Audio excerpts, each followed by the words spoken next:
Julie, Jim, and Bonnie, let's start with you, Julie. Where did you grow up, and what is your religious background? I was born in Tachikawa, Japan.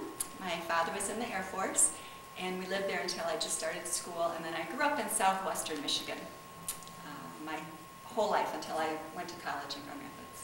And what was your religious background? I was raised in a little tiny Baptist church that had about 50 people in it.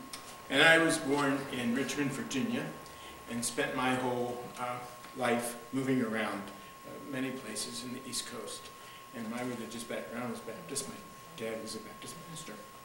And Ivan, he was born in Coventry, England, in the part of England where rugby was discovered and came into being there. And can you tell us, how did you get started in creating art, and where did you get your training? I really don't have any training. I started painting about 16 years ago when I was on bed rest with my first child and was going out of my mind with boredom. And I asked my husband to pick up some watercolors, and things just kind of evolved from there. And I am 61, and I started painting 5 years ago, and I come to the arts as just a musician who wanted to do art, so I got a set of watercolors and started painting. Wow. Well, Ivan was 12 years old when he started as a hobby. He had a rich uncle who gave him a paint by number set and Spanish galleon. And from there on, he went to London for his art and received a master's degree in art here. Julie, you work, what can you tell us what kind of media you work in, and how would you characterize your art? Okay. It's called mixed media, which means I will pretty much use anything I can get my hands on. I have no fear of any materials in art. The current body of work that I'm working on is ink, oil, and acrylics on clayboard. Jim? And I use watercolor and acrylic. And Ivan works in oils, and he likes to draw upon historical events. And do you have major influences in your life as to the type of art that you create? Who would those be? Well, I would say initially my major influences were all of the abstract expressionists. I love Robert Motherwell, Helen Frankenthaler, Jackson Pollock, that whole group. More recently, like in the last 5 or 6 years, my greatest influence on my work has been Makoto Fujimura, which is a more contemporary example of the work that I love. And I would say Julie is one of the influences in my art. You charmer. Chagall. He is very much an important figure in my life. And for Ivan, it would be the Orientalist, and he studied in Tangiers and studied 7 years there. And for today, right now, it would be Howard Turpinning, and he does dramatic American Indian paintings. And if you were to sum up in a word or a phrase your art, how would you do that? Ooh, that's a hard one. With my art, I really, when people ask what it is, I tell them they're my visual prayers. That's the easiest way for me to describe them. Okay. That's difficult for me too. What I try to show is the reality that's not seen with the human eye. It's the next dimension, or the next several dimensions. It's there, we know it's there, but we can't see it. Ivan tries to really tell a story, a historical impression of an event. And you've all have pieces of art here that you've created. Could you talk about your art that you have here today? Okay. This is one of my pieces here. It's called Reckoning. And the interesting thing about this piece is when I first painted it, it was horizontal. And it's very quiet, much quieter that way, and had a totally different feel. And then one day I turned it horizontal, and it just had such a new, powerful presence to it. That happens sometimes with my work, where it takes me a while to truly understand what the work is really about. It dialogues with me. So. How long did it take you to complete that? Do that? Well, You know, it's hard to say. There's so many layers. There's usually between 20 and 50 layers in each painting, and with the drying time, several months, usually from beginning to really the end of the painting. Mm-hmm. Jim, you want to talk about one of your pieces? Yes, mine does not take that long. I can do a rather large painting in 40 hours a week. Would be what's needed.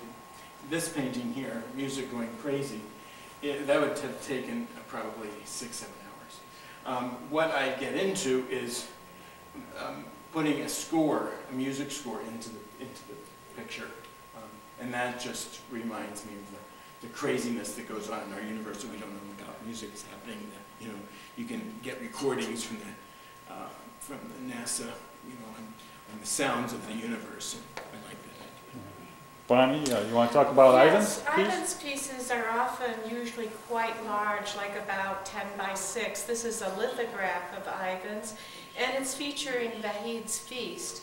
And what it is a picture of Vahid in 1850 on Nowruz, which is the Bahai New Year, talking to dignitaries and explaining to them the principles of the Bahai faith.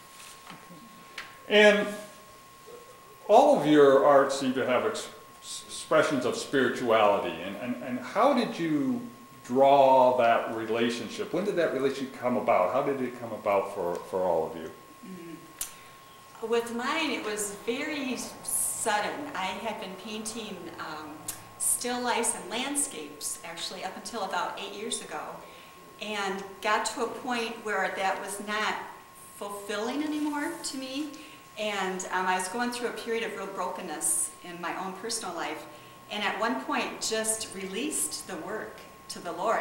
I remember praying the prayer and saying, Lord, I just give this to you and take it and do something with it, or else I just don't want to paint anymore. Mm-hmm. And it was within a few weeks that I started having these visions of the calligraphy that you see in the work, which is my prayer language, and just the technique and everything just evolved over the next few weeks and couple of months. It was really rather sudden change. When I started painting, I said I needed to figure out what I'm going to paint. So I started to think, and you have shapes, triangles, rectangles, squares, circles. I chose a circle because I had a sudden remembrance of Queen Elizabeth's coronation, where she held an orb with a cross attached to it, and that was part of her coronation. And did some research and found out that the medieval concept of God's sovereignty over the universe was the orb in the Middle Ages. And so I just took that as a theme, and now that's a theme that's seen in every painting. There's always at least one orb in the painting. And Ivan often comes from having a dream or a strong subconscious feeling that comes and grows with him, and he gets the idea. And then he has 2 file drawers full of clippings of arts, of flowers, cafes, people, things, and he begins to put these pieces together in his mind and brings it to life. Yeah. Julie and Jim, maybe you could speak to this, and maybe you can talk about this about Ivan. Do you have a work schedule? Do you set aside time to do this, or do you just do it when the inspiration comes? You know. I am the mother of 2 teenagers. And so I pretty much paint when I get the chance, honestly, at this point. Being a mother comes first, and a wife, and my household, and then art is third on the list. And so there are times when they're in school and I can get chunks, you know, during the day, a few hours. So I get up there whenever I can. A lot of times I work late at night into early morning. Sometimes my best painting time is between midnight and 2. And do you have a studio in your home? I do, and that's great. I paint, I'm retired, so I can paint whenever I want. But I find that the easiest time to paint is in the night, like Julie. It's when it's quiet, I'm settled down. And so I tend to sleep very sporadically, so I get up around 2 and paint till 4, 5. And I too can speak for Ivan. He has 2 very young children who are very busy, and it usually takes him several months to complete a picture, and he usually works on several pictures at a time. And what he will do is he will take an uncompleted picture, hang it up in the living room, and as he passes by back and forth, he'll be thinking about what he wants to add or change or make notation. Then he'll take it back to the studio and make those changes. So it can take months. He said he figured that maybe he made less than $1 an hour, so he doesn't think about that much. When you're painting, is there a message that you want to convey in your art, or maybe from the feedback you get from people during your showings, people tell you what that message is? Can you convey what that might be? I think with my work, the one message I want people to see and that they tell me as they walk away, oftentimes with the feeling of hope, that there is more out there to life than what we actually see, and Okay, Jim? I didn't come into painting having an agenda to share with the world. I came with what grew out of my soul, and that is, I find, is a spiritual plane that I wasn't aware of. But I have a friend who's an atheist, and he looked at one of my paintings once and he said, if anything makes me want to come closer to spirituality and realizing what I should believe, it's your paintings. And that was quite interesting to hear. And for Ivan, he bases on real life events. And what he's doing is honoring those people who sacrificed their lives through martyrdom, through service to God. Now we're here at the Icons Gallery where all of you have pieces that are being exhibited, but where else can interested parties view your work? For my work, they can also see it at Grand Gallery, so that's grandgallery.com, and I do have a personal website, which is juliequinnart.com. And currently, Julie and I are showing at Fountain Street Church. Just down the road? Just down the road. And I'm here. You have a web? You have a web? Okay, I thought I saw some of your art on the web, but okay. You saw it through Icons. Through Icons, that's right. Yes, and Ivan, you can reach him on the web also through www.ivanlloyd.com and also through Bahai Art. I do need to look at this because I really want to give you the right address. Certainly. www.bahaifaithartart.com. Okay, very good. Well, Julie and Jim and Bonnie, speaking for Ivan, I want to thank you all for coming on the show today, and good luck in your future paintings. Thank you. Thank you.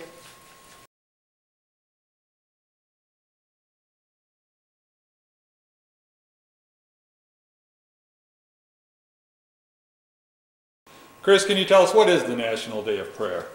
The National Day of Prayer is an annual day of celebration and prayer for our nation, prayer for our armed forces.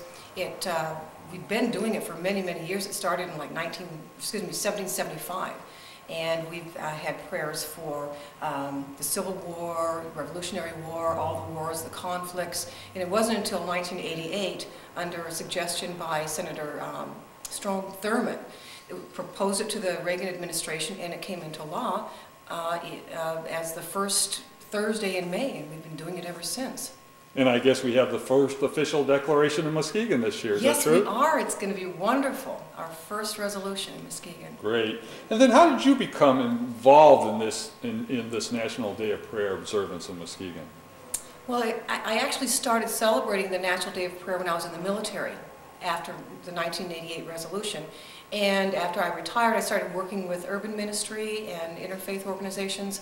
And we had done National Day of Prayer breakfasts beginning in 2002 is when we first started having those breakfasts. About 3 years of those breakfasts with prayers for the nation, we got to thinking, we don't really get a chance to know one another in an hour over breakfast, do we?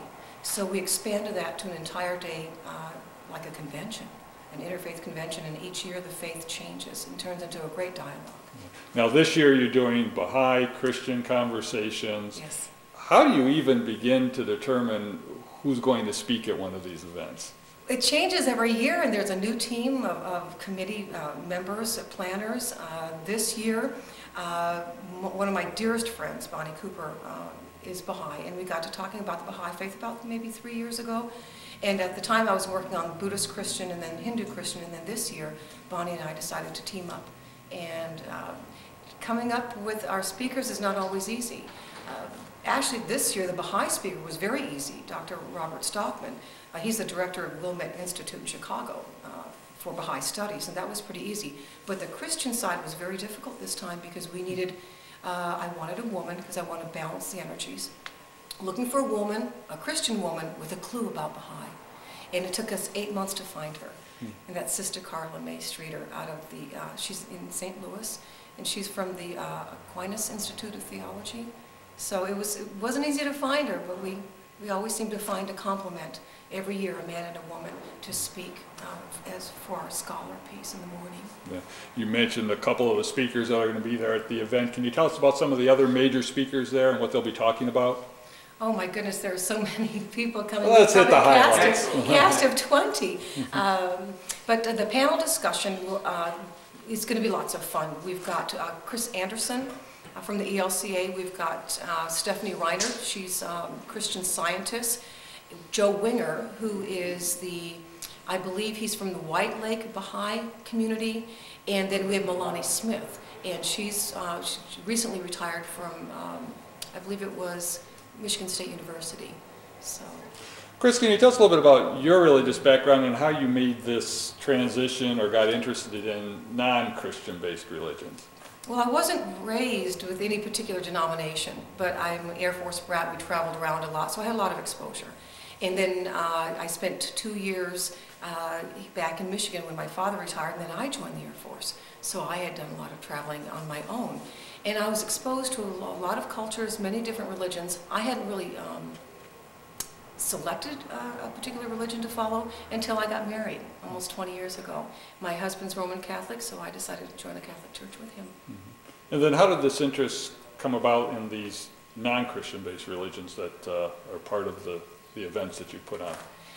My first effort to bring the Buddhist Christian conversations together may have been kind of close to my heart because I spent many years in the Asian theater when I was in the military. I just fell in love with the faith and the people.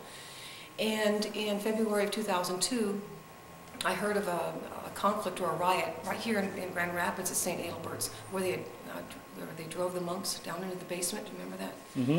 And so 2 years later, I was thinking about how do we respond to that, not an apology, but how do we respond with peace?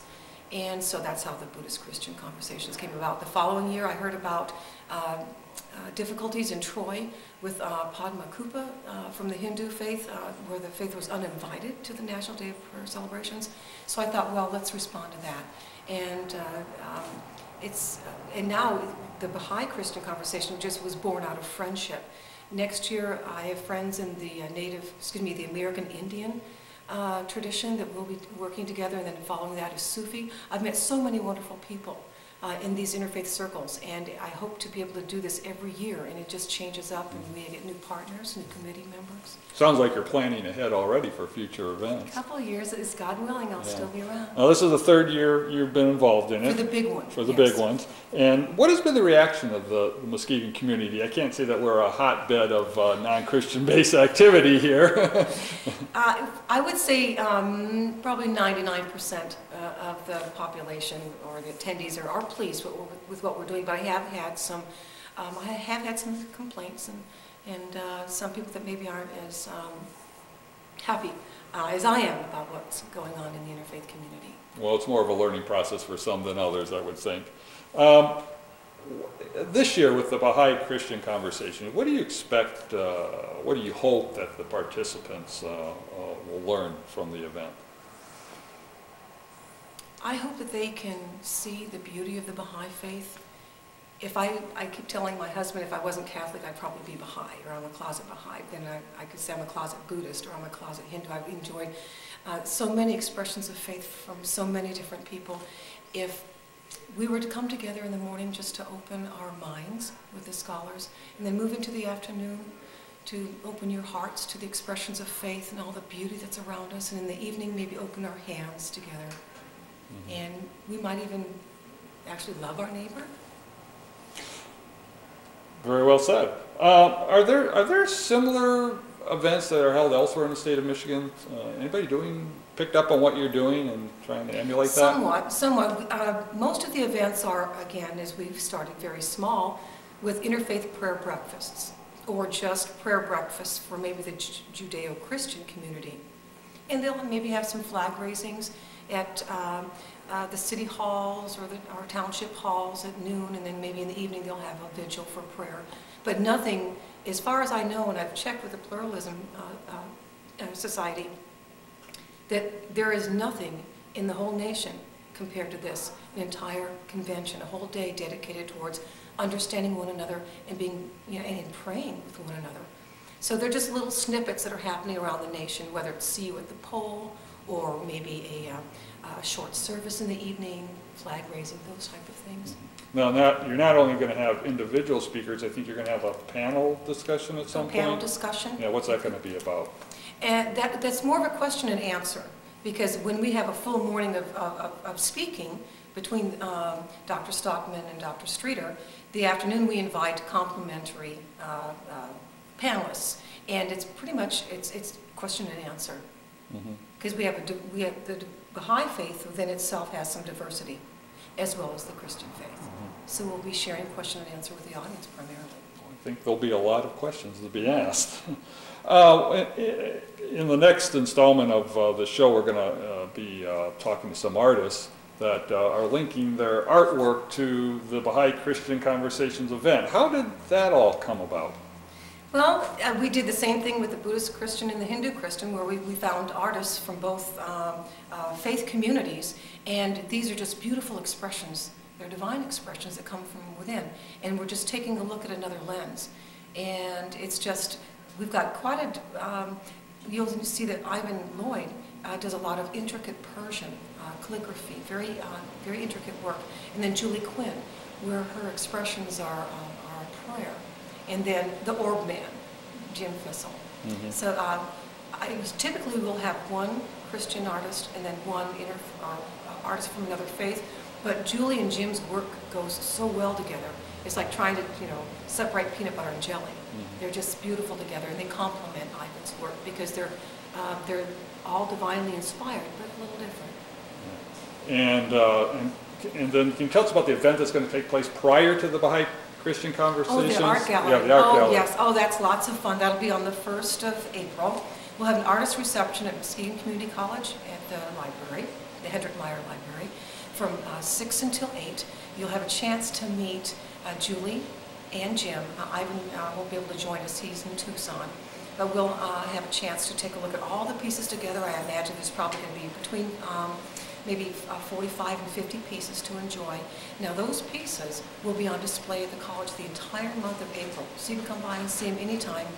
The day before National Day of Prayer, we'll move that collection to Central United Methodist Church downtown. And so that's going to be a whole month of... a whole month of viewing, yes. Prior to the actual event. And so can you just kind of, for the viewers, can you tell us when and where the actual Bahai Christian Conversation event is going to take place, and the cost to attend and all that, particulars? Okay. All right, the cost is very minimal. It's $10. We want to make it affordable for everyone to come. And we did receive sponsorship from the Michigan Humanities Council. Thank you very much for that. And it starts at 9. If you would give me a call at 231-865-1373 to register from 9 to 9, $10, very nominal. We're having, again, it's going to be at Central United Methodist Church downtown. I believe the address is 1011 2nd Street. And if, I mean, just for the meal alone, the supper, we're having an authentic Persian supper with jeweled rice and an orange Koresh lamb stew, baklava. I mean, you can't go wrong. It's just going to be a fabulous convention and very inexpensive. We depend on donations to keep us going, and they've been... Yeah. And there's going to be an auction? Yes. Oh, thank you for reminding me. Yeah. At the art gallery on the 1st of April, there will be a silent auction. We have some pieces from Julie and pieces from Jim and lots of other things. Please come and join us, because that's really the meat of our fundraising, to pay for our stipends for the guests, their lodging, our hospitality, and of course the chef for our signature supper. Yeah. Well, it sounds like a full month and a full day of activities. It sounds like you've done a great job in organizing it. And Chris, I want to thank you for coming back on the show again. Thank you for having us.